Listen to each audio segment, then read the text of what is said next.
Majo. Može čas da počne. Šta je, lutaš po egzotičnim ostrvima, a? Da, nastavnice. Da znate samo kako je lepo. I šta ćemo sad? Koliko će da traje taj tvoj povratak u stvarnost? Iznenadit ćete se o čemu sam razmišljala dok sam sanjarila. Iznenadi me malo. O biznisu. O biznisu? Ja sam mislila da ti sanjariš o nekim bezbrižnim danima ispod palme, sunce, plaža, a ti o biznisu. Čekaj, koji biznis je u pitanju? Bilo bi dobro kad dođe leto da otvorimo beach bar. Da prodajemo koktele, evo ovakve. Crno dete, gde kafanu da otvaraš? Ne kafanu, već beach bar. Evo, pogledajte. Ovo je moj beach bar, a ovo su stolice sa suncobranima.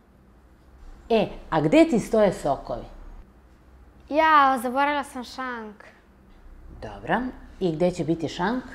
Evo ga, tu je. A gde tačno?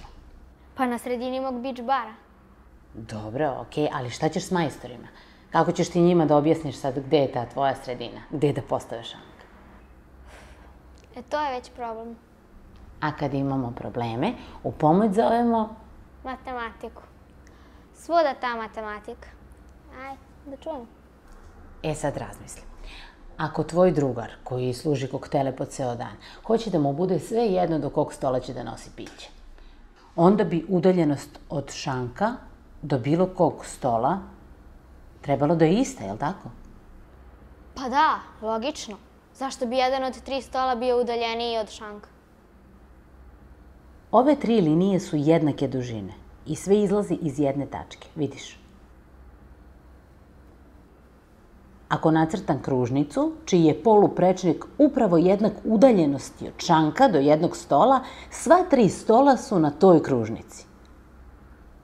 Okej? Okej, naravno. Svaka tačka na kružnici jednako je udaljena od središta kružnice. Nacrtat ćemo opet 3 tačke i damo im imena.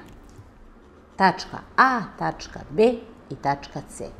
I kada spojimo te 3 tačke, dobit ćemo... Trougao.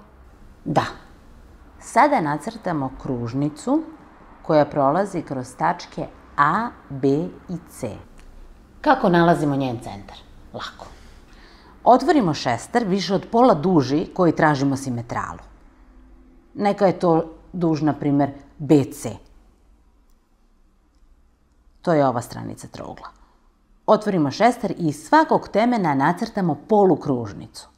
One se seku u 2 tačke. Evo, kroz te tačke provučemo pravu. To je simetrala stranice BC. Simetrala. To znači da delimo stranicu na 2 jednaka dela.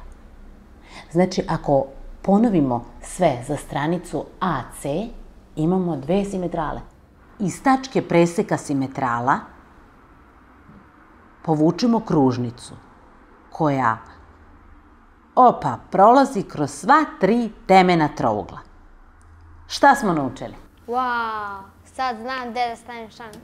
Da, to je praktična primjena matematike.